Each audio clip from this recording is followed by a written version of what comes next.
Hey, and welcome into the Big Ten Huddle. I'm your host, JR. We have got a ton to talk about when it comes to Big Ten basketball and the power rankings from week 15, or I guess they're the power rankings of week 15. We just went through week 14 and so on and so on and so on. There's a lot of weeks in the college basketball season because there's a lot of games, and we're excited to touch on them all, get to them all. I got my man, Casual Big Ten Kent, with us here once again. Kent, you and I agree on more things this week than we have in the past. Do you think that means the power rankings were easier to make this week? You think they were just more difficult? You and I are just getting better at this? What are your thoughts? I think we're the best at this to start out. We are definitely the best power rankers on planet Earth when it comes to Big Ten basketball, for sure. But also, I think that the teams are starting to, really give us the signs that we need when it comes to these wins and losses to make these rankings a little bit easier. So, yeah, I do think that this week was a little bit easier. I feel like I think this was the earliest I've ever posted. I posted at like 6:30 on Twitter, which is why I forgot to put the title on it. It was still kind of sleeping. But the least amount of comments I've had, even though I posted it like the earliest. And I think it's because most people are kind of in lockstep with what the conference is shaking out like at this point. Yeah, it's kind of taking shape, and I think most people kind of like there's not really an argument for number one anymore. Like, number two, we both have Michigan there. You could maybe argue like UCLA, but really they don't have great numbers, and they have four losses, I believe, right now in the conference. So, like, it's a really tough scenario to try and get there, but for the most part, like nobody's gonna be in the comments be like, "Oh yeah, we're definitely number two. You got it wrong." Really the only part in the top like seven I would say is arguable is kind of like 5 through 7. There, kind of how you switch those up. I can see why people would make an argument for Illinois above like Wisconsin, maybe, but as far as I'm concerned, I had, Wisconsin fifth and Maryland sixth, so I'm not really too concerned about that. But I know you had some people talking about that. You want to start there, or do you want to start in the top four? Yeah, let's start in the top four just for a second because I did have a few Michigan State fans like upset that I had Michigan and UCLA in front of them, which I feel like this is a quick conversation because for Michigan, when you're comparing them to Michigan State, they went out and did the same road trip that the Spartans did, and they won both of those games, USC and UCLA. They won them both, and Michigan State lost them both. I know the UCLA game was close. There were some things that could have went their way, and they could have won that game, but they didn't. So they went 0-2 on that road trip, and Michigan went 2-0. They haven't played each other yet, and I know Michigan still has that really bad loss to Minnesota, like kind of looming over their head, but I can't take that one loss and just say, well, that's the reason why Michigan State's ahead of Michigan. So that's the Michigan argument. And then the UCLA argument's simple. They just played and they lost to UCLA. So I had to put UCLA in front of them. So I feel like maybe you agree with me on that. Is there an argument for Spartans fans to be mad right now? I mean, I would say like over the course of the year, like Michigan State has what, three conference losses, UCLA has four. So like, No, I if you think they only really have those two. Michigan State no, only they has only have two. two. Yeah. Okay. So yeah, even better. So you have a little bit of an argument there with like we have less conference losses. But for the most part, like you and I hold pretty true. If like I do my power rankings, no consideration of who beat who this last week. And when I did them, I had Michigan State in front of UCLA by one spot. But then I look back and I say, well, UCLA just beat Michigan State. So like if it's a spot away, like if I had Michigan State third and UCLA fifth, then it's like, okay, I can keep those there. But when I got them right back to back, like you really don't have a leg to stand on. It's the same thing with Ohio State, Nebraska. I have a little bit lower down on my thing, and you had them right next to each other too. Like you can't put Ohio State above Nebraska because Nebraska just beat them. Yes, it was at Nebraska, but yes, it was at UCLA. But UCLA just beat Michigan State. So if you're trying to hold true to power rankings, I get it. Let me You have ask to you do one that. more thing about the top four, real quick, too, because tomorrow night, Purdue and Michigan play their rematch at Michigan. Is there a scenario where if Michigan wins that game, that you would put Michigan in front of Purdue, or do you still look at that game at Mackey and say that was such a blowout? They're still a better team. Like if it's a close win for Michigan, you still think Purdue is better? What If Michigan that one? beats, Because I know we're looking ahead now, but I'm saying like assuming Michigan wins that game tomorrow night, because it's a 1-2. Like I feel like we do need to talk about that. That's a huge game this weekend yeah, or this week. It's tomorrow, not this weekend. yeah, and it's at Michigan. I mean, yeah, I mean if they both don't lose another game this week, yeah, I'd put Michigan above Purdue. I know Purdue killed them, but I think sometimes games just get away from you like that, and teams do a really good job. It's one of the things I don't love about the metrics is how much they take into account like win margin, and I do Yeah, think there's something to be said about like margin of victory and margin of loss sometimes.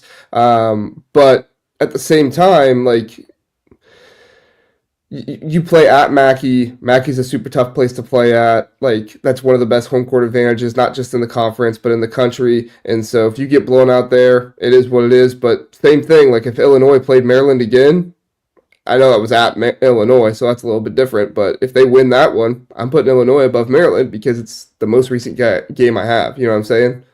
yeah, that makes sense. It's just I'm going to have a hard time with that one this week if it's a close win for Michigan. I know we're assuming a lot too because I do think Purdue's better. Like they've been playing better, so I think that Purdue could go to Michigan and win that game. That's not like the craziest like home court advantage, especially on a Tuesday. So I'm kind of projecting here that Michigan would win that game. I don't know if that's going to happen. Purdue could definitely go in and win that game. So just an interesting thing to think about going into tomorrow night for sure. Yeah, that's the thing too. Like if Michigan doesn't win, if Michigan does win that game, then that puts you into question with the Purdue game before. It was like, oh, was that a fluke? Like, did Michigan just have a bad game? Because if you stomped a team that bad before, you should be able to go on their home court and beat them. You know what I'm saying? So. Yeah. Yeah, it's an interesting conversation. I forgot to go to the comments, so let's go to the comments really fast and see who's here with us. John says, "Morning, sorry guys, missed the show last night. Had a Super Bowl party. That's all right. I expected there wasn't going to be some people there because of the Super Bowl, but still wanted to go live. Thank you for being here, John. Even though you are an Indiana basketball fan, which makes you sad. I get it. I get it. So, good news though, coaching search. So that always is lively and puts you in the news a lot. Coaching search might be over after this weekend. Oh yeah, Dusty May. Did we have tabs on Dusty May all weekend? Do we know where he was at? What back rooms he walked into? Dude, his answer did not like. If I'm a Michigan basketball fan, that did not inspire confidence in me. Like he's like, oh yeah, I'm coaching Michigan basketball, and it's like, for how long? Because it doesn't sound like you're coaching at the end of the week here. Bro, I have never. I don't know if I sent this to you guys or not, you and Sonny, but I literally quote tweeted that Field of 68 thing and just said 2 words, he's gone. And it was like, I got like 500,000 views just from 2 words. I was like, man, people really want to talk about this. It's such a hot button topic, but yeah, he didn't inspire me at all. Like to be someone like, if you're trying to bet on whether he's staying at Michigan, that was not the answer I would have wanted to hear.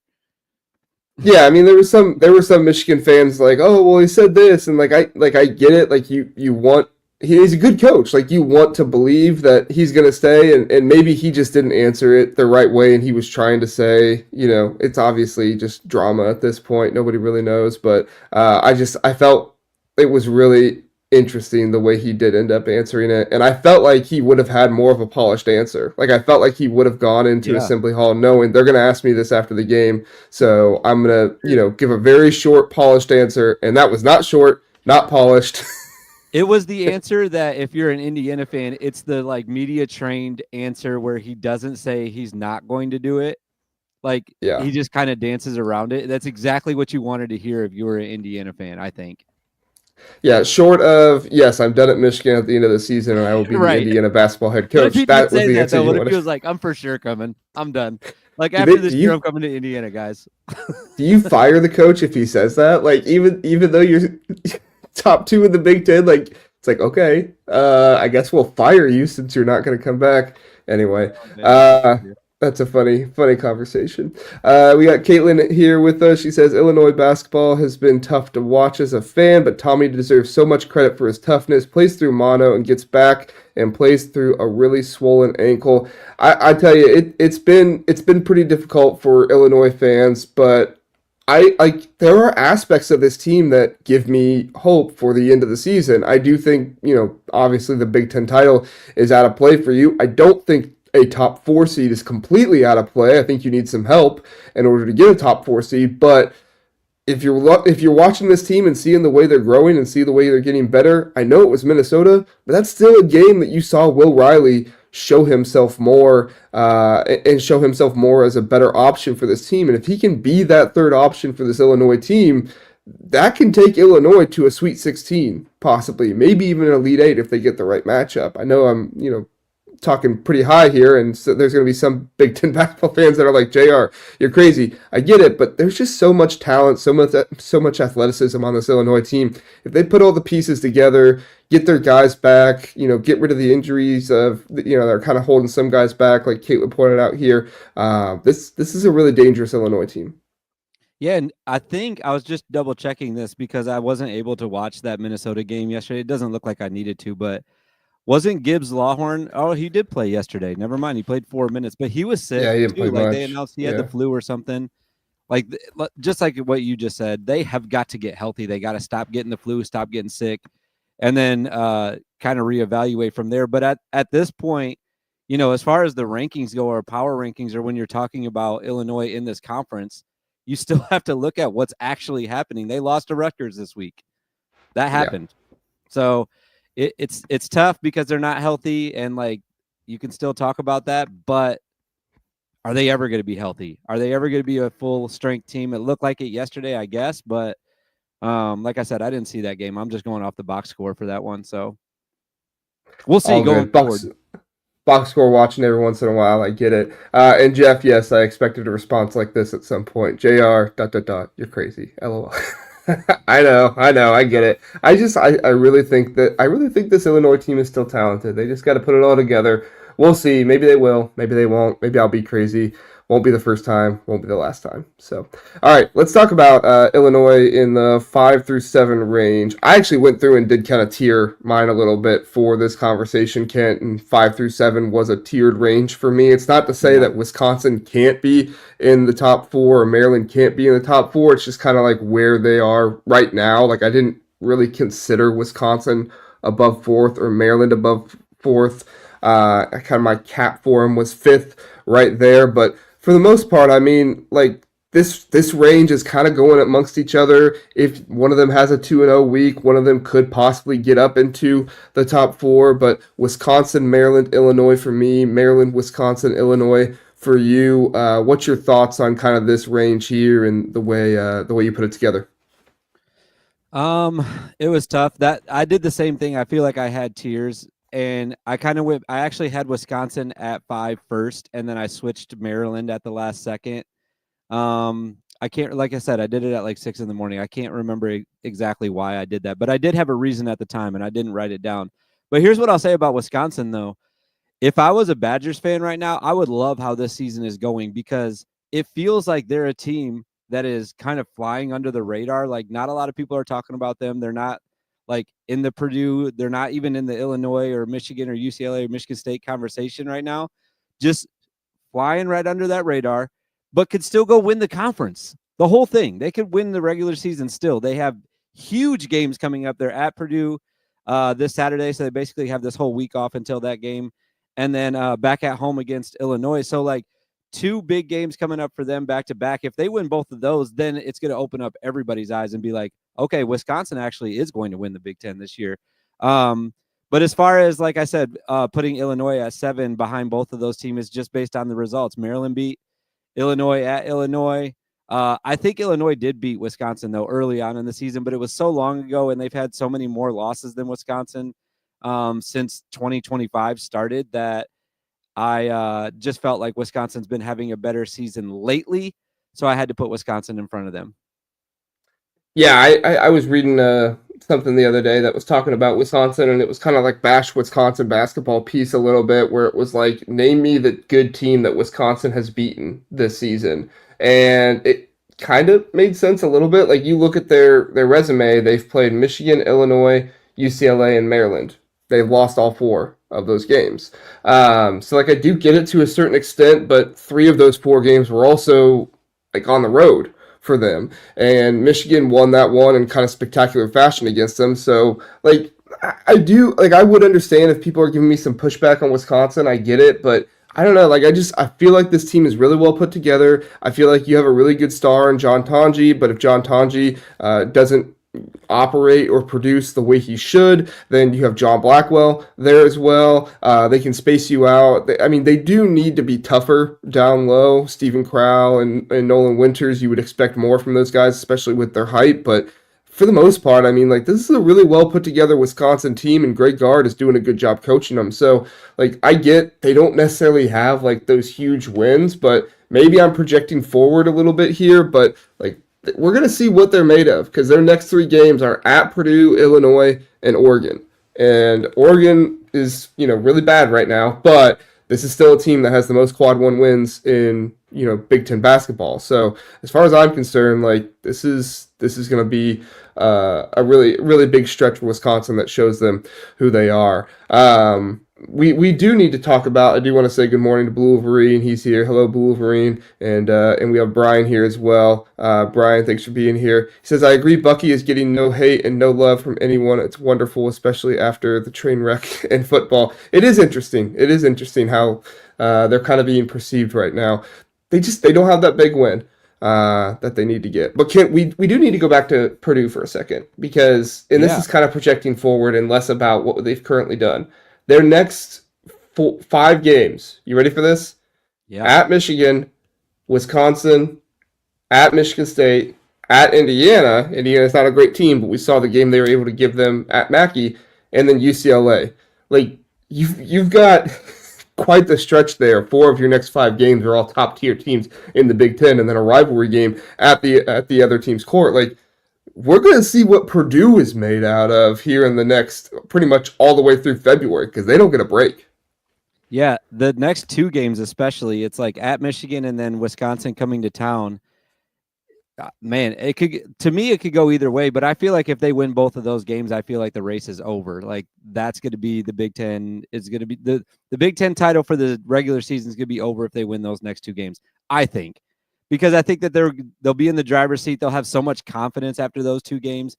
2 of the like top tier teams in the conference, like beating them back to back in the same week. They're going into Michigan State with just flying high. And even if they lose that game, I think that they could still go win the conference. So massive week for them coming up. You're right. Absolutely. Like, we're going to find out what they're made out of. There's a lot that hinges, I think, this week on who's going to actually win the Big Ten, I think. Yeah, no, for sure. I mean, if Michigan gets this win over Purdue, what does that make that? Purdue 3 losses, and does Michigan have 3 or 4? Or 2 or 3 right now? 2. 2. So Michigan, could tie it there. I mean, it's already tied, but or take the lead there in the Big Ten if they're able to beat Purdue. It's at Michigan, so it's a good game. And then you have Wisconsin, Michigan State as well. Like, there's so much coming up from Michigan or from Purdue right now that's going to really hinge on their season, and the way things hinge for their season, it's going to hinge for who can win the Big Ten overall. Jeff asks, fun too. I was just going to say it's super fun. Like, I was thinking about this as I was driving home from dropping my kids off at school. I'm so more invested into the entire conference this year because we have that race at the top right now, which obviously is exciting. And like, there's massive games coming up for who's going to win the conference, but it's also like we have that race at the bottom too for who's not going to make the Big Ten tournament. So it makes every single, we talked about this a little bit last week, but it just makes every single game important for almost the rest of the year. It's like, who's not going to make it? And then who's going to win the conference? You're looking at everything, every single game. It's really fun time of year right now. I used to hate that all the teams didn't make the conference tournament, but now that, I've actually settled into it, I think I like it better because it makes all the games matter. It does. I agree. I think it makes so many more games matter. And I do think, like, 15th, 14th seed, like, those aren't really going to have a chance to make the to win the Big Ten tournament, just because you do have so much longevity of how long you have to play for that entire time to get to the championship and win there. But it's just like, it's not like an accomplishment to make the tournament. It's like, wow, we really do suck if we don't make the Right. tournament, right? Like it's almost like don't get the embarrassed piece of it where it's like, oh, this would be awful. Jeff asks, how many losses will the Big Ten? Will the Big Ten in how many losses? I think he's asking the Big Ten champion have this season. I went back. Purdue has obviously won the last two times. They had 3 last year, 5 the year before that. And the second place team was Illinois last year, who had 6 losses. And then 2 years ago was Indiana, who had 8 losses. Pretty crazy to think about Purdue winning the Big Ten 3 years in a row, but it could definitely happen. In fact, I picked it to happen in my last episode against Rajiv. However, I tend to lean 4 rather than 5, just because I don't know if like right now it's either Michigan or Purdue.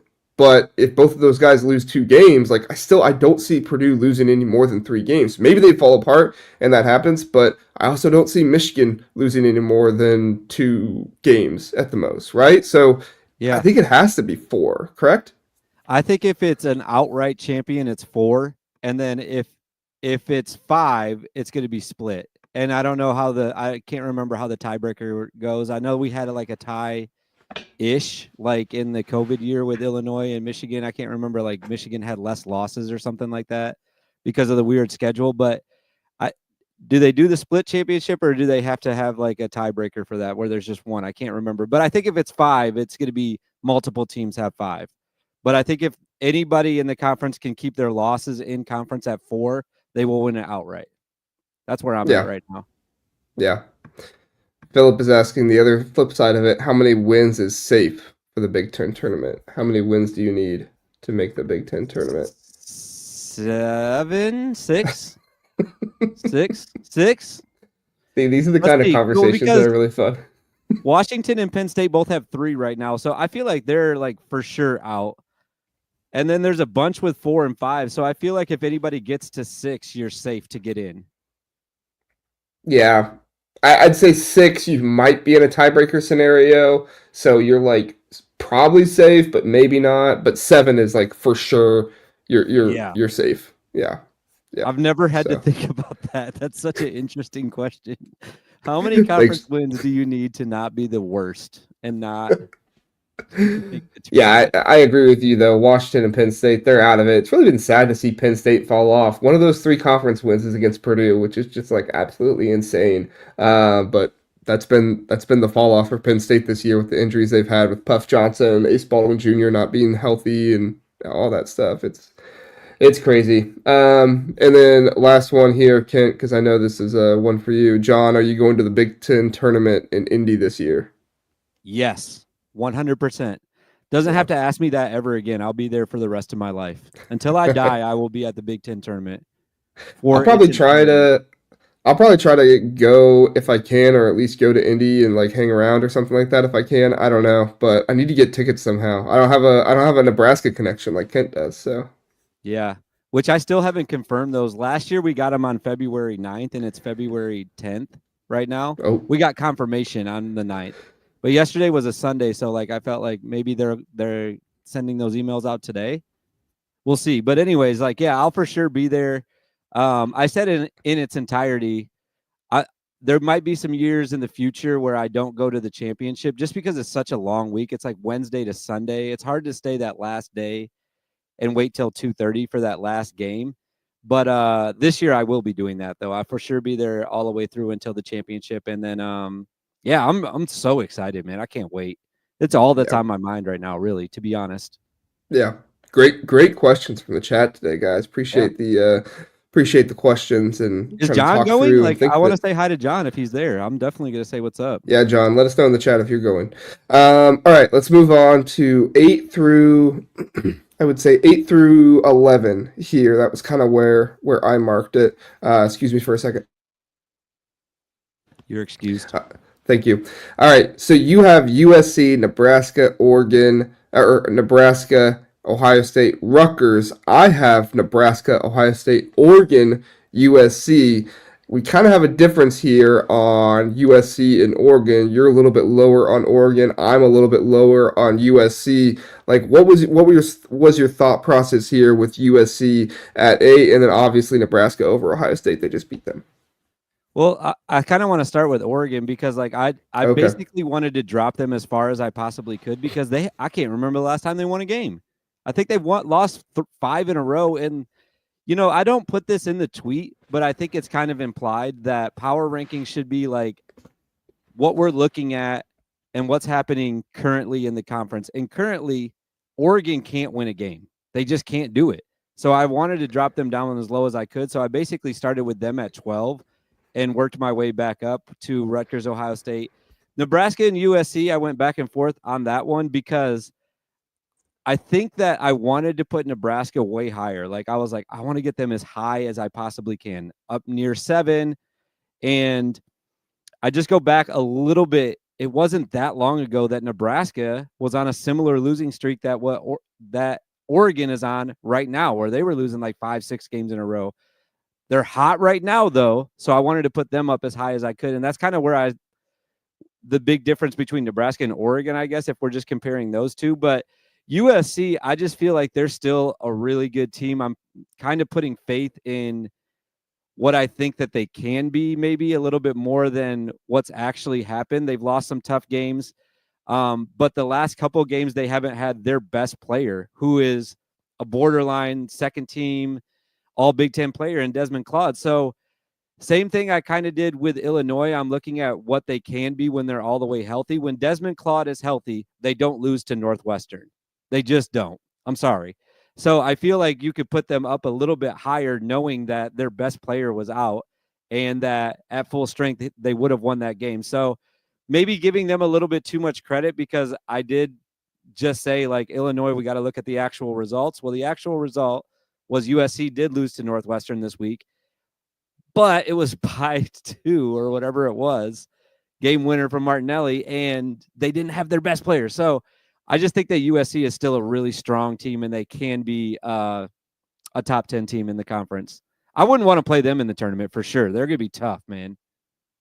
Yeah, yeah. I did drop USC down to 11th. It makes sense. I probably still have them over Nebraska and Ohio State. I don't, I get Claude being out and stuff, but I mean Ohio State is riddled with injuries right now. Michi Johnson's not there still. Devin Rowe just went out this last game, and he tried to come back, but he didn't look healthy. Aaron Bradshaw's been in and out of the lineup. Sean Stewart's been in and out of the lineup. That's not injuries, though. That's just, he can't stop fouling people. So I guess that is on coaching. But, like, as far as I'm concerned, maybe I am rethinking Oregon because you're right. Oregon has been completely healthy, and they have just, completely fallen down off the cliff. So, but I still just hang on to that, like, they have the most quad 1 wins in the conference. Weird. So it's just weird.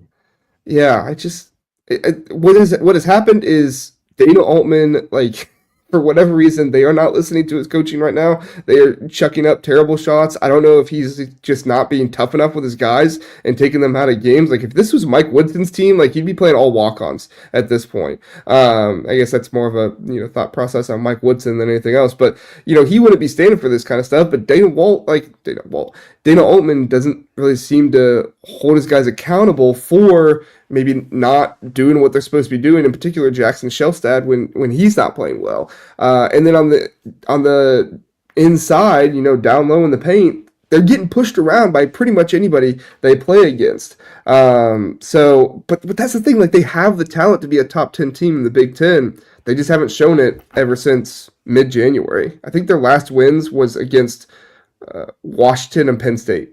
Like, exactly what I was about to say. Their last 2 wins are against the teams that we have like in the bottom 4 of the conference, which is insane. Like, that's who you're beating, and we're kind of saying that we're still thinking Oregon's a good team.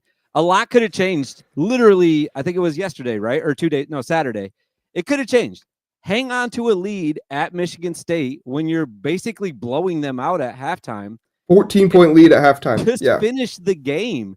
They got outscored by almost 30, I think, in the second half. It was insane to see the turnaround that happened at halftime of that game. I can't think higher of them at this point because There's no win that I can point at and be like, well, that was a good win. You got to go all the way back to the Ohio State game. That was like almost 6 weeks ago, So I don't know, man. It's just really tough to. I agree. They're a very talented team. They have a great coach, but they have those wins, like those quad one wins that we just talked about, but they're so long ago and they've been so bad since mid-January that it's just really tough to rate them any higher right now. I just got to see the results. And honestly, tomorrow night's not going to make me feel any different no matter what they do, because Northwestern has basically all of their good players out except for Martinelli. So even if they win that game by 100 tomorrow against Northwestern, I'm still not going to think, oh man, Oregon, really good team now. They just blew out Northwestern. Well, no, I don't think so. So they have to go beat somebody really good. And I don't think the next game that they have for that to even happen is until they play Wisconsin. So it's going to be a while for Oregon to climb back up near like the top 5 where I had them for most of the first half of the season. Does Oregon get more? Does Oregon get more than 7 wins in the Big Ten this year? Like we just talked about 7 wins is needed as a lock. Like I how many agree. do they have right now? 5. Okay, I think they're going to win tomorrow night. Is Martinelli not? Did they already announce Martinelli's not playing? No, he's fine, I think. Or did he get hurt too? I thought you said that. Never mind. No, I said he's the only guy that they have right now. Oh yeah, because Leach is out and too. Barnheiser are out. I guess Barry's still playing though. What's that? Barry's still playing though, right? Uh-huh. Yeah, but he's not been himself this season. Yeah. I mean, he's out there. He's for sure out there. This was funny by John. Is Oregon the Indiana of the West? Man. The part that I like most about it is John's an Indiana fan. Oh. So he can say that's good then. I always forget that because the SpongeBob like picture totally throws me off, but I forget who John is every time I see his comments pop up. Okay, so they need 2 more wins. Yeah, I think they get 2 more. I think it would be at home against Northwestern's for sure a lock, and then I think that they go to Washington at the end of the year and for sure win that game. And I could see them winning one of the other 5 in between there, like Indiana at home or going to Iowa and beating them, or even Rutgers at home. I think they could still win. But you said they're at 5. I think they could get up to 9 even still. I mean, they could, but will they? That's kind of the bigger question. Eric from the OHL podcast says, I can't figure out Ohio State basketball, guys. It hurts my head.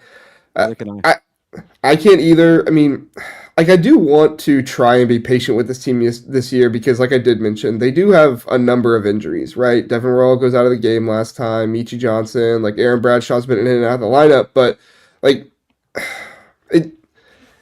Jake Diebler does have a really good backcourt that is kind of carrying this team right now, right? You have Bruce Thornton, John Mobley Jr., Micah Parrish. Like after that game last night against yesterday against Nebraska, I did a top 10 like freshmen who are going to make the biggest impact to end the Big Ten season. I only had John Mobley at 5th, which I was like, maybe this is a little too high on him, but I felt really justified after yesterday when he almost won that game for them against Nebraska. Now Nebraska was just too much and came back and he didn't have as much help as he needed, but like as far as I'm concerned, this Ohio State team rests on the shoulder of Bruce Thornton, Micah Parrish, and John Mobley Jr., especially if Devin Royal is out. Now, if Devin Royal comes back, he's a part of that big 4 that I've been kind of referencing for Ohio State, but this Ohio State team's really difficult to figure out. I think if they get 3 more wins to end the season, they are probably fine to get into the tournament, but 4 or 5 would definitely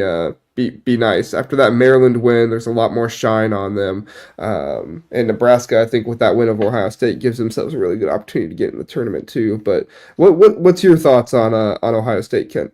Well, I was just looking at ESPN's bracketology to see where they had Ohio State right now, and as of let's see, that would have been I think the last time they updated it was Friday. They had Ohio State at a 9. So with that Maryland win, maybe moving up to like a 7 possibly would be somewhere realistic. Like I'm trying to think as a 7 seed, you don't want to be a 2 seed seeing Ohio State in the second round. Like that's going to be a tough out, That's not an automatic win. If you're a 2 seed, you're not automatically going to the Sweet 16. So, yeah, I can't figure them out either. I'd like to see them to your point, get healthy right before the tournament and just be a super tough team to try to get out of the tournament. Because I think that they could be really dangerous when they're healthy. I think Diebler's a good enough coach that he could go win a couple of tournament games. So I don't know, man. Like you said, it's really impossible to figure out some of their losses compared to some of their wins. Like you go back to the Kentucky win, it's just like, how does that happen? And then look at some of their losses, you're just like, I don't know what this team is. They're always, every week I get on this show and I say Ohio State's the hardest team to rank. They'll beat Maryland. I don't know who their last loss was. I didn't have their schedule pulled up, but they've lost some bad games too. Yeah, no, they lost to who was it right before? Illinois. They lost to Illinois in that game, and they had that game. You talk about Oregon blowing a lead. That's kind of what Ohio State did a little bit in that Illinois game. Now it's on the road, so it's a little bit more understandable. But like you had a lead against Illinois, and Illinois has shown that they're not this super dominant team that is at the top of the conference, and they did have Visic coming back. You should have held on to that game, but they didn't. So it is what it is. But switching gears, Michael has a good question here. He asks, what do you think is the cause of Nebraska's resurgence? I mean, Nebraska, it's been really interesting because they went on like a 5-game losing streak, was it? A 6-game losing streak, and now they're on a 4-game losing streak, beating Illinois, at Oregon, and Ohio State. Like, it's not like they just were at home for 4 games in a row and won some big games. I think honestly they're putting their pace up more. They're getting more into the fast break. They're doing a better job of getting easy points. I think Juwan Gary has more of a kind of do it himself mentality a little bit, which, I mean, how many times have I watched a Nebraska game this year and the announcer is like, why is Juwan Gary passing out of that? I didn't hear that as much yesterday, and honestly, I agree. Like, Juwan Gary is just kind of taking things into his own hands a little bit more right now, which I think is good, and they need to do that. But then also on top of that, like, they're not turning the ball over as much. They were at like 12 turnovers per game before they were on this winning streak, and then now they're down to less than 9 turnovers per game. In the last 4 games, they're down to less than 9 turnovers per game now. So between not turning the ball over as much and knowing who your alpha is on this team and actually letting him go out there and be that alpha, I think that's a big reason why Nebraska is showing a lot more of a resurgence here. You agree, Kent? What's your thoughts? I agree. I think that the way that this team was constructed too, it just took them a while to finally mesh together. Kind of what you were just saying, like figure out that like Bryce Williams is the guy. We got to go to him way more often. And everybody else kind of just fell into their roles. Like Juwan Gary just being that guy that can go get you offensive rebounds and putbacks and things like that. And then, the guy that I had no idea about going into the season that really impressed me in the Illinois game was Andrew Morgan. I had no idea about this guy. When you're getting solid post play, especially on offense from that position, that is the position I was like super concerned about going into the season. Like they're going to be a mess down low. And he's kind of been I'll be honest, he's been someone I didn't even really know about like first half of the season. And now every time I watch Nebraska, I find myself like locked in on him. What kind of play is he going to make offensively? He always seems to be like in the right position and does a really good job, just getting in position to get the ball so that he can go score. So just the way that the team's constructed, the way that they're playing as a team. And I think it just took a while for them to figure everything out. And also it's Fred Buary. How do they say? They put it on Twitter. I don't know how to say it though. February. Yeah. That's why. That's also a big reason why though. Here, Philip cracked the code. He says casuals don't know about Andrew Morgan. Hey, casual Big Ten. So it fits. Hands up. Where's he from? Where'd he come from? Do you know where he came from? I heard his name. I heard his name before, and they were kind of talking about him on the broadcast. I don't really remember. That was a game where I was kind of in and out of it a little bit because I was doing some other things while I was watching it. But Bison, he's from North Dakota State. Oh no, okay, I do remember Andrew Morgan now. Yeah, the North Dakota State transfer. Yeah, that was a big transfer for them. So, Yeah, so I really like Nebraska right now with what they're able to do as their mentality is kind of changing. You are correct on Bryce Williams as well. He's another one that needs to be mentioned. Once Nebraska started getting back to him in that Ohio State game, that was really when things started to turn around for them because he really is that other alpha in addition to Jawan Gary on their team that they just really need to be that guy. And when he is that guy, it's pretty special for him. Yeah, So I know, and I really want them to keep winning too. Like I know I just said I'm getting my Big Ten tournament tickets from Nebraska, but I'm not a Nebraska fan. But the reason I want them to keep winning is because I'm leading the charge for Bryce Williams to be on first team All Big Ten. And the only pushback that I've gotten so far is that they don't have enough wins. Well, if they can push up to like top 6, top 7 in the conference, there's no reason why that guy should not be on first team. Like he is everything that you would want a basketball player to be, and he is literally at times putting that team on his back and willing them to victory. So I love Bryce Williams, borderline my favorite player in the conference this year. Just really fun to watch. I need that guy on first team. You know, yeah, I'm I not like mean, Purdue fans. I don't need my guys on every single team and like every single list that gets put out in the country, but I do want Bryce Williams on first team All Big Ten though. they're gonna put Dylan Harper and Ace Bailey on. Like one of them is gonna be on first team. So like you can't say, oh, well, your team has to have this number of wins because Rutgers has 5 wins right now in the Big Ten, and one of those two is going to be on first team, I don't right? know, man. They're talking like that's not going to happen. Well, that's Like crazy. somebody tweeted me that in the last, I don't know what it was. I can't remember the exact numbers, but like last 10 years or whatever it's been, there's been only one guy that was outside of the top 5 in the conference that made all Big Ten first team. That's that's And I was like, crazy. that doesn't seem even close to correct because Jameer Young made it last year. Were they top 5? Yeah, no, they weren't top 5. Yeah. So there's one right there. So it's like, how far do we got to go back to get a second player? It doesn't seem like that's possible. Yeah, But maybe it is. I don't know. last year the top 5 was Purdue, Illinois, Nebraska, Northwestern, Wisconsin. Maryland was literally top 3. Maryland wouldn't have made the Big Ten tournament last year. And he made all Big Ten. So there's one right there, but I don't know how many other guys have made it that weren't in the top 5. I'm not sure. I'd have to go back and do all the research on that. But it feels like this year, and I had another separate conversation with like a thread on Twitter. This year, the teams at the top, like obviously, I think that Purdue has 2 guys that can. I know we're not doing an all Big Ten conversation right now, but Purdue has Braden and Trey. I think that they're probably both going to make it. So it only leaves 3 more spots. But the rest of the teams, like you look at Michigan, UCLA, Michigan State, they're so balanced. I could see, Michigan getting one of the bigs on there. I guess it would have to be Wolf, right? Maybe Wolf gets on there, maybe, but he's turned the ball over so much. It's like, how could that guy be on first team All Big Ten? But the rest of the teams are also balanced. There's not like a superstar that's like leading them or a guy that's putting up monster stats that you have to have on that first team. And the bottom teams have really good players. They just haven't won the game. So it'll be interesting to see like what happens with that when that comes out at the end of the season. Yeah, I always go to points per game and see who's scoring the most, and typically that kind of gives you a little bit of an idea. Like Jameer Yeah, Young and last year that's was going Martinelli. crazy. Then you got to put That's Martinelli on there. Yeah, Martinelli's not getting on there, unfortunately. Dawson Garcia could get on there though. Okay, so why can't Martinelli get on there then? All right, got me. Um, I mean, if it's you can't just say just based on the wins. I think Dawson Garcia deserves it slightly more than Martinelli as well, but he's right behind him though. So it's like it's not like yeah. definite. Well, this guy's on and this guy's not. I don't know. It's tough. They're both losing a lot of games, so If none it'll of be these 5, if none of the top 5 scorers in the Big Ten make the first team, that's going to be wild. Your top 5 scorers are Nick Martinelli, Dawson Garcia, Bryce Williams, Ace Bailey, Dylan Harper. If none of those guys make first team All that would Big be Ten, insane. that's wild.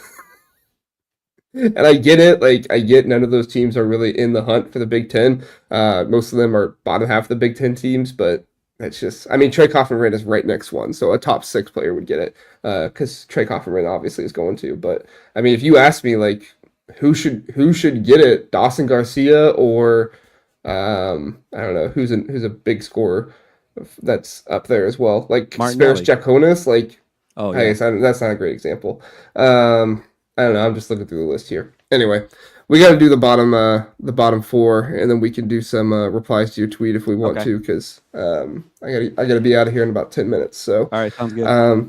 bottom four really fast: Washington, Northwestern, Minnesota, Penn State. You and I agree. RIP Penn State this season. They beat Purdue early on, and then it was all downhill from there, all the way downhill to 18th place.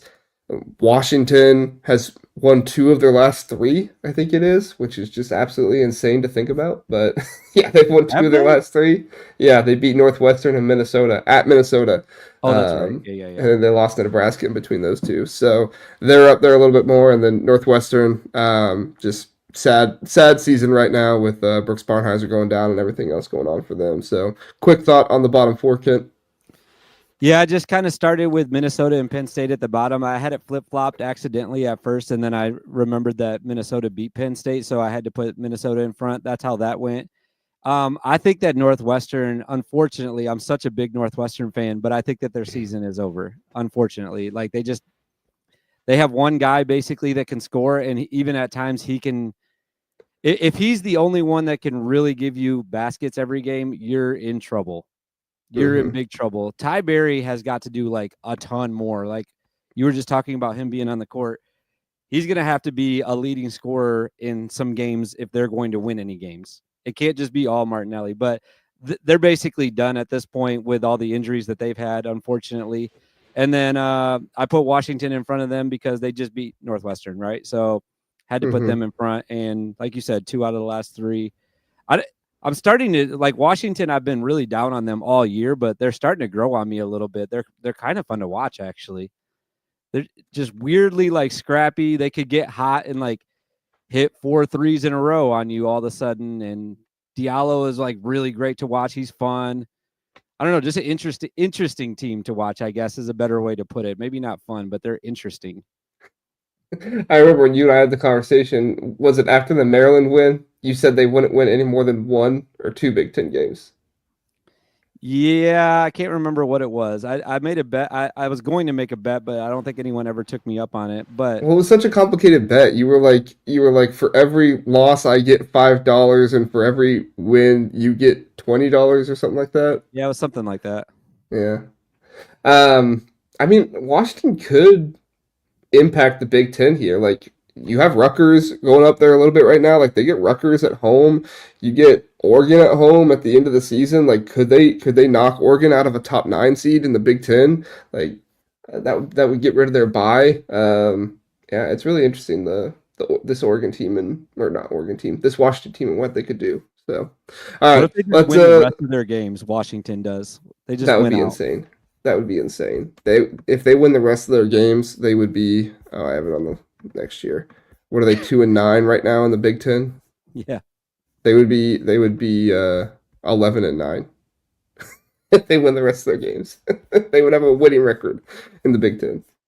I mean, it's like they don't have a ton of juggernauts. The biggest juggernaut they have is at Wisconsin. They don't have a terrible schedule to end the season. It's actually, I mean, they have Yeah. a number of away games, but it's not the Am I worst in going the to see world. Washington in Indy? I think I might. I think I Dude, might if see you Washington there. That might be crazy. that'd be pretty crazy. All right, you want to get to your tweets and see if there's any replies Yeah, there's that a you want to couple point good out? ones so far. I was just peeking through them. Is Penn State, this is from PSU MBB. Is Penn State the first team in casual Big Ten history to drop 17 spots? Yes, they are. Because were they number one? Were they number one when they beat Purdue for you? Yes. Wow, that's So insane. that is that 17 spots or 18 spots? 17, right? I don't know. Do you count the spot that you're in as a spot for Well, no, dropping? I don't know. because you go from 1 to 2. That's one spot dropped. Oh, gotcha. Okay, yeah, that makes sense. Thank you for explaining that to me because I'm really dumb. And then I talked about this one already. Detroit Sports Enjoyer said MSU behind Michigan and UCLA is crazy. Respectfully, I think we kind of covered that. Illinois fan page said, or Illini fan page said, I would put Illinois over Wisconsin for now. Illinois has a 9-game win streak against them. Yeah, but lots of games have happened this year, right? Yeah, I mean, you can talk about like the coaching record when it comes to that game, but I don't take into account what's happened the past 5 years when I do my power rankings. I hardly take into account what's happened the past 5 weeks. Okay, I'm reading this one live. I don't know what it says, but it's Tyler Van S. He says, hate to say it, as a Michigan fan, I think I'd move Michigan to 4 and move UCLA, MSU up a spot. They are living on the margins right now. Don't imagine it will last as the schedule ramps up. That is one little good point that, but the thing is they are winning the games, but they are barely winning all of these games. It's barely, but you want to be on the other side of it though, right? You want to win them. I mean, it looks like they barely won against Indiana because Anthony Leal destroyed everybody's spread in that game. Set at 3.5. He shoots a full court shot and makes it. That was insane. I mean, that game wasn't like Indiana came back, but I mean, there wasn't any longer than maybe a minute in the second half there where I was like, is Indiana going to win this game? And then Michigan started pulling ahead again. I was like, no, okay, that's insane. No, they're not going to win this game. It did get a little shaky at the end there for Michigan fans. All right, we'll end on this one since we're talking about Indiana. Cards and Hoosier says IU still way too high. We both have them at 14. But like I actually responded to him. I was like, the bottom half or like the bottom teams in the conference have lost so many games. Literally couldn't find a place to put them any lower than that. I couldn't do it. And obviously neither could you. So we were both right. Well, Indiana's 5-8 right now, and the bottom 4 are 4-9, 3-9, and 3-10. So, hanging on just by the edge. So, and Iowa's 4-8. So maybe we should have them. No, we can't put them above Iowa. No, that would be insane. It would be insane. Aren't they playing this week? I feel like they're playing this week. Probably. I don't remember. They're playing somebody. No, they don't play them for the rest of the year. My word, Indiana's into their schedule. Gosh. Mike Woodson, you should have retired sooner, dude. At Michigan State, UCLA, Purdue, Penn State, Washington. That's a nice little break there. But then at Oregon and Ohio State. Dude. Man. Yeah, that is tough. Yeah. Are they going to make the Big Ten tournament? We'll check back on that next week. All right, everybody. I mean, it's not a bad question. Hey, thanks so much for joining us for the Big Ten Power Rankings show. We'll be back next Monday at 10 o'clock. If I am able to do a show this week after a game one of these weeks, I will. I was planning on doing one Thursday, and then I saw that the game on Thursday night starts at 8:30. So I don't know if I want to do a show at 10:30, 11 o'clock at night. I don't know how many people would watch, but if I do decide to do that, I'll make sure I'll schedule a show and everything with a good amount of time in advance so you all can see that. But thank you so much for watching. Do appreciate it, and we'll see you next time on the Big Ten Huddle. See you guys.